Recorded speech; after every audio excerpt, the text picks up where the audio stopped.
ما ترڅنګ ولاړ دی نو د سره به خبرې وکړو او تاسو ویډیو تر پایه وګورئ او خوند ترې واخلئ. سلام جوړ تازه په خیر. السلام علیکم عادل صاحب، په خیر راغلی، جوړې په خیر یې، طبیعت یې ښه دی؟ مننه، ژوندی اوسېږئ. که په پیل کې د لیدونکو ته ځان معرفي کې خوشحاله به شو. زه روح الله د اقا جان زوی یم، د پروان ولایت سیاګرد ولسوالۍ د صدخیلو د کلي اوسېدونکی یم. ډېره مننه، ژوندی اوسېږئ. تاسې اوس څه مصروفیت لرئ؟ مصروفیت مې راته وایئ. مصروفیت خو کوم خاص مصروفیت نشته، خو کتابونه درسونه مطالعه کوو، مکتب په دغه کې درشل کې یاست. یعنې تاسو زده کوونکی یاست؟ و موږ زده کوونکي په حیث یاست. تاسې څویم صنف کې یاستئ؟ زه د لسم ټولګي زده کوونکی یم، زده کال تازه لسم صنف ته داخل شوم. ډېره مننه. تاسې په مکتب کې یا ښوونځي کې څویمه نمره یاستئ؟ فیصدي مو څه ده؟ زه په خپل صنف کې اول نمره یم او فیصدي 96.اووه ده، سږ کال یې د لسم صنف لپاره. ډېره مننه. والا ډېر خوشحاله شو چې صنف کې هم لومړی مقام لري، یعنې یوه لومره دی او ډېره ښه فیصدي دې جوړه کړې ماشاءالله. په کومه مضمونونه دې تا ډېر خوښېږي چې کوم مضمون یې ډېر مطالعه کوې؟ مضمونونه خو ټول مهمه مضمونونه دي، لکه ریاضي ده، فزیک دی، دغه دی، دا کیمیا ده، دا بیولوژي ده، دا ټول مهمه مضمونونه دي. خو د ما چې بیا ډېر پکې خوښېږي تاریخ مضمون د ما خوښېږي پکې. ډېره مننه. که یوه پوښتنه نه کومه جواب راکړې تاریخ باره کې؟ و انشاءالله پوښتنه وکړه، جواب یې وکړو. د امیر دوست محمد خان څو زامن وو او که لږ یې سره ته معرفي کړې دا لیدونکو ته چې تا د لیاقت موږ وګورو چې ته واقعا په عالمرګۍ کې په لیاقت باندې کامیابه شوې او که وروستی به کې ډېره. امیر دوست محمد خان 10 ښځې وې، 52 اولاده وو او 14 دانې وینځه درلودلې.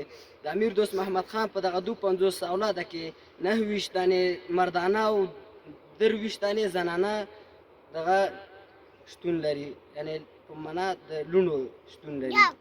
ماشاءالله ماشاءالله، واقعا چې تکړه او بریالی زده کوونکی دی، نو د ده څخه یې ونړئ. مننه چې موږ ته یې وخت راکړې. تا څخه ډېره مننه که په آخر کې ځوانانو ته کومه پیغام لرې نو ټول ځوانان ستا دا ویډیو ګوري، نو که کومه پیغام ورته لرې نو کامره او مایک مو په خدمت کې دي.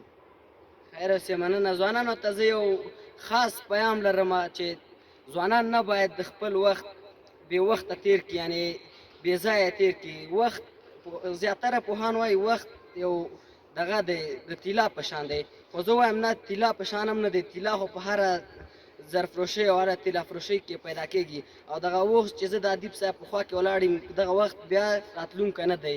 معنا چې د ځوانان باید د خپل وخت بې ځایه تیر نه کړي. وخت چې تیر شي بیا راتلونکی نه دی. خیر اوسې، مننه. ډېره مننه. واقعا چې یو ډېر ښایسته او په زړه پورې پیغام یې تاسو لیدونکو ته واورو. واقعا چې وخت ډېر مهم شی دی. که موږ وخت ته ارزښت ورنه کړو نو موږ خپل ژوند ته ارزښت نه ورکوو. نو تاسو ته یې ونړئ. مننه، ژوندی اوسېږئ. خیر اوسې، مننه. نو راځو د یو بل ډېر ښایسته ځوان ته چې دا هم د فکر کومه زده کوونکی دی، نو د ده سره به هم خبرې وکړو او د دوی سره به هم مرکه ولرو. سلام جوړ تازه په خیر. وعلیکم سلام، جوړې ښې، عادل صاحب خیر یې، تکړه یې. مننه، ژوندی اوسېږئ. که په سر کې دې دا لیدونکو ته خپل ځان معرفي کړې نو ډېر به خوشحاله شو. زه بشیر خان د میاګل زوی د پروان ولایت د سیاګرد ولسوالۍ د صدر فندقستان د صدخیلو د کلي اوسېدونکی یم. ډېره مننه، ژوندی اوسېږئ. ته هم خپله مصروفیت په هکله لږ راته ووایه، څه مصروفیت لرې؟ والا کومه خاص زده کوونکی یم، کتابونه مطالعه کوو، دا نور کومه دیني علوم چې دا لږ لږ وایو، نور کومه خاص مصروفیت نشته. ډېره مننه، ژوندی اوسېږئ.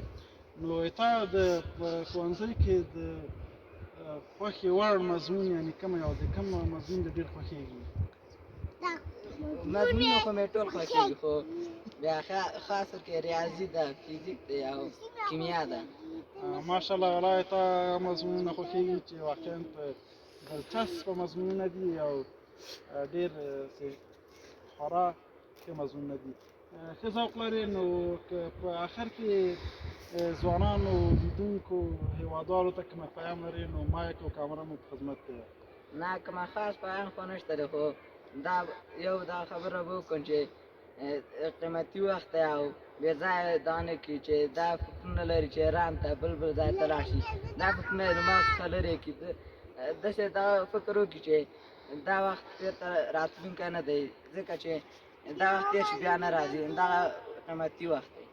ډېره زیاته مننه. والله واقعا چې دغه یې ورکړ، پیغام باید د وخت څخه استفاده وشي او ځوانان باید بهر ملکو ته په تګ باندې مجبور نه کړلی شي او خپله زړه ښه نه کړي بهر ملک ته. په خپل وطن کې باید تعلیم او دغه ته درس ته ادامه ورکړي. د تا څخه یوه نړۍ مننه. ژوندی اوسئ، ښاد اوسئ چې وخت مو راکړ. خیر صادق صاحب چې ته مننه. ژوندی اوسئ. نو اوس راځو یو بل ښایسته ځوان چې دا هم موږ ته خپله ځان معرفي کړي. نو ستړی مشه قاري صاحب، جوړ په خیر. خیر اوسئ، مننه. په خیر اوسئ، کناري ده. ژوندی اوسئ. په سر کې د لیدونکو ته د خپل ځان معرفي کړئ چې لیدونکي دې وپېژني، درته رااشنا شي. نو ځان معرفي کړئ. السلام علیکم ورحمت الله وبرکاتو. زه حبیب الله د آغا جان زوی د سردرې اوسېدونکی د سیاګرد ولسوالۍ د صدخیلو د کلي. ډېره مننه. ژوندی اوسئ. ته هم نو مایک مو خدمت کوي. أعوذ بالله من الشيطان الرجيم. بسم الله الرحمن الرحيم. والنازعات غرقا والناشطات نشطا والصابحات صبحا فالسابقات سبقا فالمدبرات أمرا يوم ترجف الراجفة تتبعه الرادفة قلوب يومئذ واجفة أبصارها خاشعة يقولون أئنا لمردودون في الحافرة. سبحان ربك رب العزة عما يصفون وسلام على المرسلين والحمد لله رب العالمين. جزاکم الله جزا. ډېره مننه. ژوندی اوسئ. قاري صاحب چې وخت دې راکړ نو ښه وخت ولرئ. خیر اوسئ. مننه. د افغانستان منظرې یوټیوب چینل قدرمنو لیدونکو، ډېره مننه چې زموږ ویډیوګانې ګورئ او تعقیبوئ. نو داسې ځوانانو د تشویق او حمایت لپاره ډېر څه کول پکار دي. نو واقعا ځوانان د وطن د ملا تیر حیثیت لري، یعنی ځوانان نو باندې وطن آبادېږي، ځوانانو باندې وطن جوړېږي. نو هر وخت ځوانان دي ژوندي. نو ډېره مننه چې ویډیو مو تر دا مهاله وکتله او ومې لیدله او خوند مو ترې واخیسته. د نورو ویډیوګانو لپاره زموږ سره پاتې شئ. موږ ستاسې په خدمت کې یاستو. ښه وخت.